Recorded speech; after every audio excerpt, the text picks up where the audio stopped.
향하시는 때를 배경으로 하고 있습니다.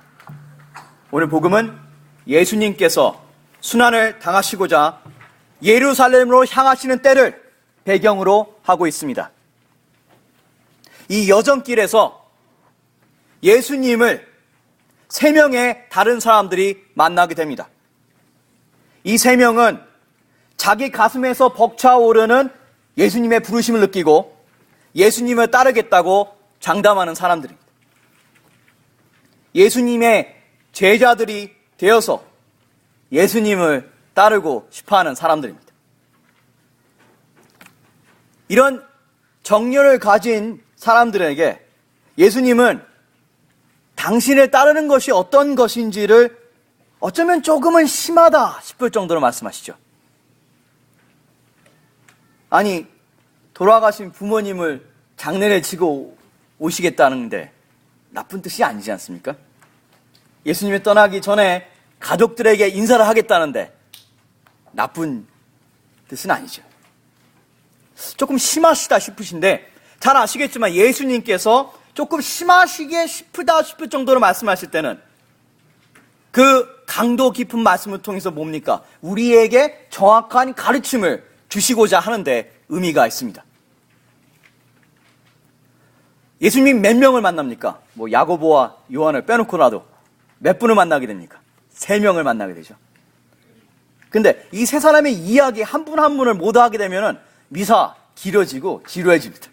그래서 한 사람의 이야기만을 집중적으로 한번 오늘 해볼까 합니다. 누구의 이야기입니까? 누구의 이야기인가요? 바로 마지막 사람의 이야기입니다. 작별 인사를 하게 해주십시오 하고 말한 사람입니다.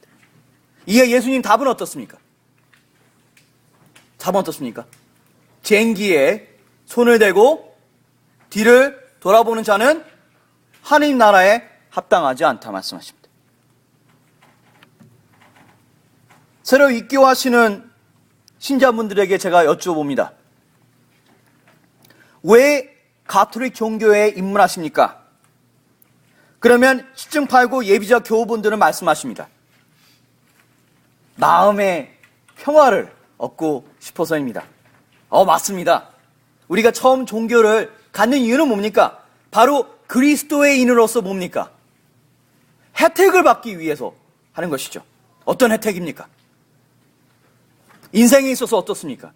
뚜렷한 방향과 목적을 얻을 수 있습니다. 하느님의 자녀가 됩니다. 하느님의 아들, 딸들이 됩니다. 신의 아들, 딸들이 됩니다. 하느님의 사랑받는 아들, 딸로서 매일같이 주어지는 은총, 바로 그것입니다.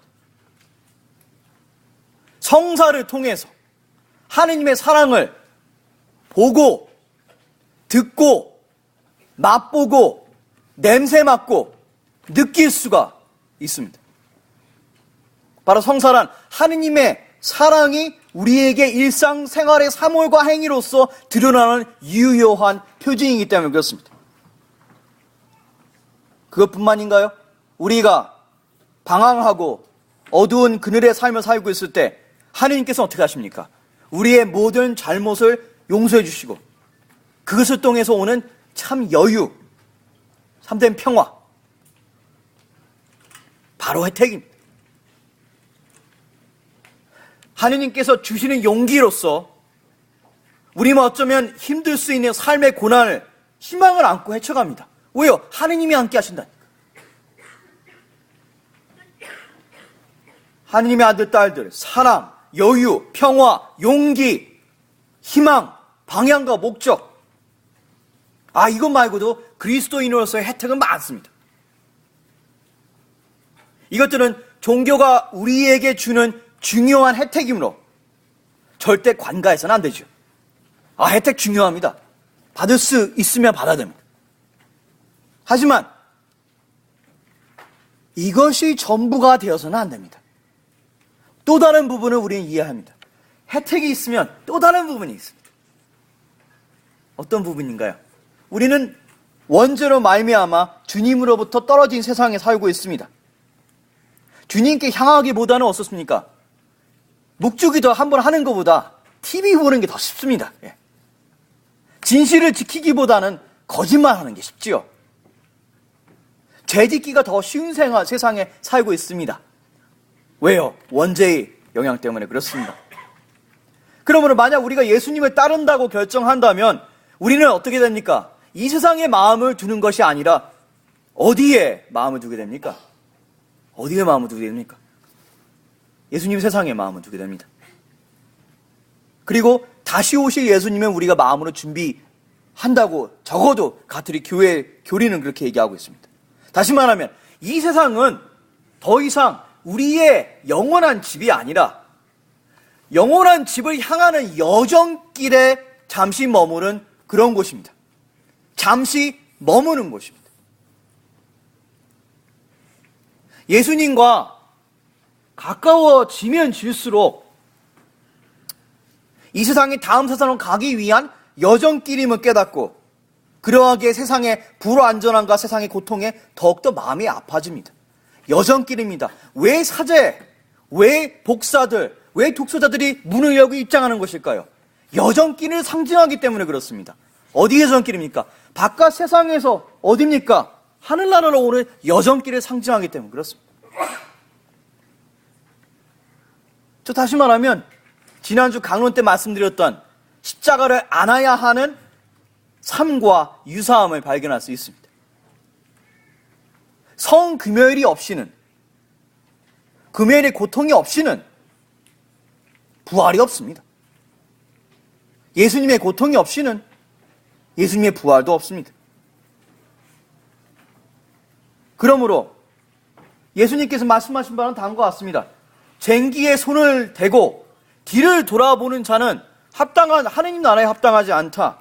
예수님을 따르겠다고 우리가 마음을 먹으면 그냥 어려워지죠. 그냥 돌아가고 싶습니다.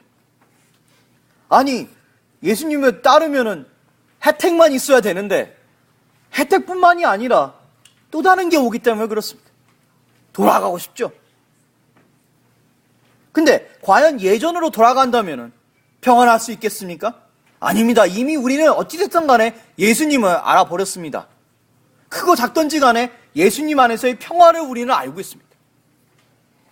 예수님의 평화가 체험하신 분들이라면 세상에 어떠한 평화보다도 더 큰 가치를 지니고 있기 때문에 다시 고통 돌아가는 일 자체가 고통스러운 일입니다. 이것을 아는 예수님이기 때문에 쟁기에 손을 댄 이는 비록 돌아가고 싶겠지만 그저 앞으로 가라, 앞으로 나아가라고 강조하시는 겁니다. 좀 심하게 말씀하시죠. 왜요? 강조하시는 겁니다. 누구를 위해서 그러시나요? 쟁기 붙잡고 그냥 놓고 가면은 누구 손해입니까? 우리도 손해죠. 우리를 위해서 강조하시는 겁니다. 쟁기에 손을 대고 걸으라는 말씀은 물론 우리 인생에서 금전적으로, 인간관계에서, 자녀 문제에서, 가족 문제에서 발생하는 어려움들, 크나큰 어려움들을 말씀하실 수도 있겠습니다만 사실 이 말씀은 우리 하루하루의 생활 안에서 벌어지는 그렇게 하지만은 않은 자질구레한 부딪힘과 어려움을 나타내는 수도 있습니다. 제가 쟁기를 가는 게, 저는 도시에서 태어난 사람이니까 도대체 쟁기를 간다는 것이 무엇인가? 미국 웹사이트에 들어가서 보기도 하고 한국에 그 큰 쟁기 있지 않습니까? 쟁기 가는 모습을 봤습니다. 사진으로. 뭐 대단하지 않던데요. 그냥 소나 뭐 트랙터 같은데 하고선 가는 겁니다. 대단한 거 아니더라고요. 보니까 그렇게 재미있는 일, 흥미진진한 일은 아닙니다. 그런데 농가 밭을 만약에 갈지 않는다면 어떻게 됩니까? 추수할 수 있습니까? 추수하겠지요. 많이 할 수 있겠습니까? 수확물이 많이 나오겠습니까? 뜻대로 이루어지지 않습니다. 같은 관점에서 본다면은 우리 하루하루의 평범한 생활 안에서 예수님을 따르지 않는다면, 작은 일에서 예수님을 따르지 않는다면, 작은 일에서 주님 안에서의 평화와 기쁨, 지혜와 그분을 따르면서 오는 인생의 만족을 느끼지 못한다면 어떻게 주님께서 주시는 큰 기쁨을 이해할 수 있겠습니까? 어렵지요. 쉽게 얘기해 보겠습니다. 아이가, 돌도 안 지난 아이가 새벽 3시에 배가 고파서 울 때 너무나 피곤하지만 아이를 안고 아이의 모유건 분유건 먹일 때 그 행복한 모습을 눈으로 비비면서 볼 때 오는 행복. 페이퍼가 완성이 코앞인데 잘 써지지 않다가, 아니 하느님께 하소연하고 나서 갑자기 나온 영감으로 밤새워 페이퍼를 다 써서 완성했을 때의 뿌듯함. 저녁 식사 후에 아내 대신 오늘은 내가 할게 하면서 설거지를 해주고 쓰레기를 밖으로 내버려주는 그 자상함을 보는 아내의 눈. 부모님이 말씀하실 때 듣기 싫어도 말대꾸 안 하고 최대한 들으려고 하는 노력. 성당에 혼자서 공부 온 유학생을 집으로 초대해서 그냥 따뜻한 밥 한 끼 같이 할 때 오는 따뜻한 온정. 남들이 내리지 않았던 화장실 물을 대신 내려주는 친절함. 주변한 사람들의 부족함으로만 보는 것이 아니라 그저 무엇인가 자신의 문제가 다른 방법으로 표현되었거니 하면서 이해해 주려는 배려감. 미워하는 사람이 지나갈 때 마음은 내키지 않지만 그래도 웃어주는 여유와 따뜻함. 어렵습니까? 어떻게 보면 어려울 수 있습니다. 할 수 있습니까? 할 수 있습니다. 어떻게 보면 너무나 일상적이고 평범한 그런 행위들이지만 이런 평범한 행위들을 통해서 우리는 무엇을 체험합니까? 하느님의 사랑과 평화를 체험합니다. 그런 체험들이 앞서 말씀드렸던 그리스도의 인으로서의 혜택들이 바로 거기서 오는 것입니다. 형제 자매 여러분, 이제 제대 위에서 기적이 일어납니다. 빵과 포도주가 예수님의 몸과 피가 되어서 오집니다.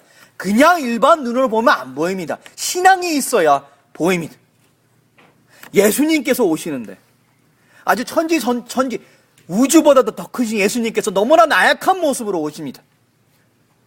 예수님께서 오실 때 우리는 예수님께 우리 생활에서 큰 쟁기든 작은 쟁기든 그 쟁기를 잘 지고 갈 수 있도록 부탁드려야 합니다. 그리고 그리스도인으로서 조금 더 그 큰 체험을 할 수 있게끔, 혜택을 좀 더 확실하게 느낄 수 있게끔 부탁드려야 합니다. 연중식이 한국말로 하면 어렵죠. 영어로 하면 뭡니까? ordinary time. ordinary 무슨 뜻입니까? 평범한 시간이라는 뜻이죠. ordinary time. 영어로 ordinary time. 연중시기는 그냥 평범하게 그런 시기를 보내는 시간이 아니라 뭡니까? 평상시에 생활에서 항상 함께 하시는 extraordinary 하신 엄청나신 하느님의 현존을, 하느님께서 함께 하심을 어디서 찾는 겁니까? 우리의 평범한 ordinary 삶에서 찾는 것이 바로 연중시계입니다. 쉽게 얘기하면 평범한 ordinary 생활 안에서 숨어있는 extraordinary treasure, 보물을 찾는 바로 엄청난 시간입니다. 영어로 한번 해볼까요? Ordinary time means we seek for extraordinary treasure hidden by God in our ordinary time. 크던 작던 쟁기를 지고 열심히 꾸준히 가다 보면, 열심히 꾸준히 파다 보면 언젠가 뭐지? 걸리는 게 있습니다. 그것이 뭡니까? 예수님이 숨겨놓으신 보물을 우리 생활에서 발견할 수 있습니다. 여러분, 그 엄청난 보물 찾기에 정말로 여러분들을 초대하고 싶습니다. 발견하시면 제게 한번 알려주시기 바랍니다.